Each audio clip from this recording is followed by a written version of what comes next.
buenas, mi nombre es Alex Esteban Mojica Pérez, estudiante de Contaduría. En este momento le voy a realizar una videoexposición, la cual pertenecía a la clase virtual de hace 2 semanas. Bien, voy a explicar 5 preguntas, las cuales aparecieron en el cuestionario de este taller, pero esta vez en un video. La primera pregunta dice: interprete la siguiente expresión: televisores igual que te encierra la energía, el trabajo y el capital. ¿Qué quiere decir esta expresión? Que tenemos un producto final, el cual es el televisor. Para llegar a ese producto se necesita un capital, o sea, un ingreso monetario, se necesita la energía y se necesita un trabajador. Caso contrario, que si una persona quiere comprar ese mismo producto, necesitaría un trabajo, el cual le va a dar un ingreso monetario. De ese ingreso monetario te va a dar el capital para así comprar el producto que es el televisor. ¿Vale? Entonces, regresándonos al principio, para realizar el televisor se necesita capital. ¿Para qué? Para los componentes que deben ser comprados. El trabajador, que lo va a unir esos componentes, y la energía que vendría siendo del trabajador, que une los componentes y nos da como resultado final el televisor. ¿Vale? Sería la primera pregunta.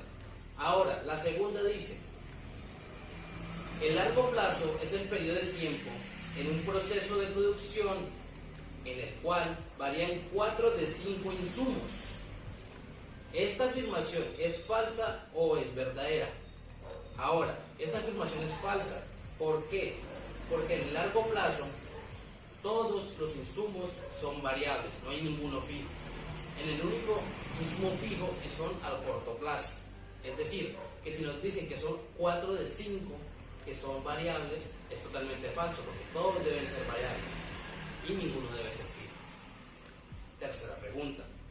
Dice: explique por qué los costos por unidad a corto plazo deben ser siempre mayores o iguales que los costos por unidad a largo plazo.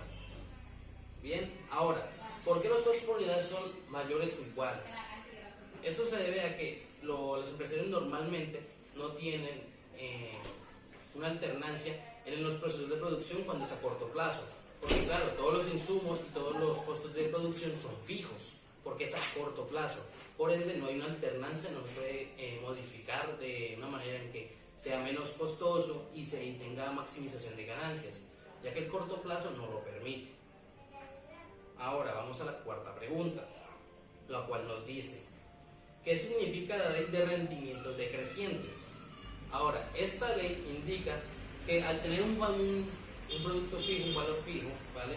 Sea una hectárea de tierra o sea una planta, ¿vale? A esta, si se le agregan insumos variables, puede ser un trabajador, puede ser maquinaria, etc.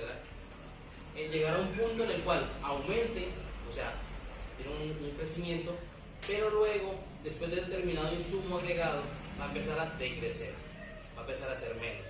Entonces tiene un aumento decreciente. Ahora, para explicar esto tenemos una hectárea de tierra, en el cual tenemos un trabajador, el cual puede que nos dé 5 siembras de maíz, un solo trabajador. Al meter al segundo trabajador nos daría 10 siembras de maíz, tendríamos el doble. Hasta ahí todo correcto. El tercer trabajador, al meterlo, tendríamos 15. Entonces ahí tenemos una producción bastante buena, ya que al meter más trabajadores tenemos más producción, un proceso productivo que viene siendo pues bastante positivo. Ahora, cuando ingresamos al cuarto trabajador, podemos ver que no tiene un aumento, sino que un aumento pues considerable, sino que en este caso vendría siendo, en cuestión de maíz tendremos 18 cosechas, o sea, solo aumentó 3. ¿Cuál es la diferencia? En cada uno de los anteriores aumentaba de 5 en 5, pero aquí empezó a aumentar solo 3.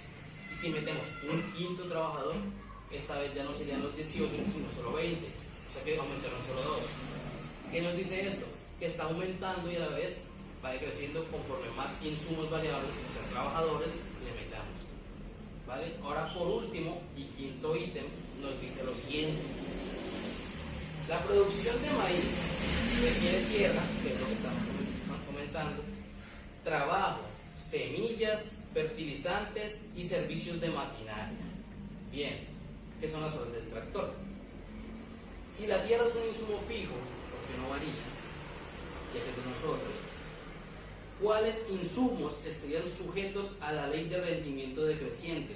Como anteriormente expliqué, el rendimiento decreciente se da cuando los insumos variables aumentan, pero a la vez el proceso de producción disminuye. Es decir, que la hectárea de tierra es un insumo fijo, no tiene nada que ver con la ley de rendimientos decrecientes, sino que lo que viene siendo las semillas, el trabajador, las horas de trabajo del tractor y el mismo tractor vendrían siendo los insumos que hagan que esta ley se cumpla, porque ya sea mayor trabajo o mayor tiempo en las horas del tractor, ¿cierto?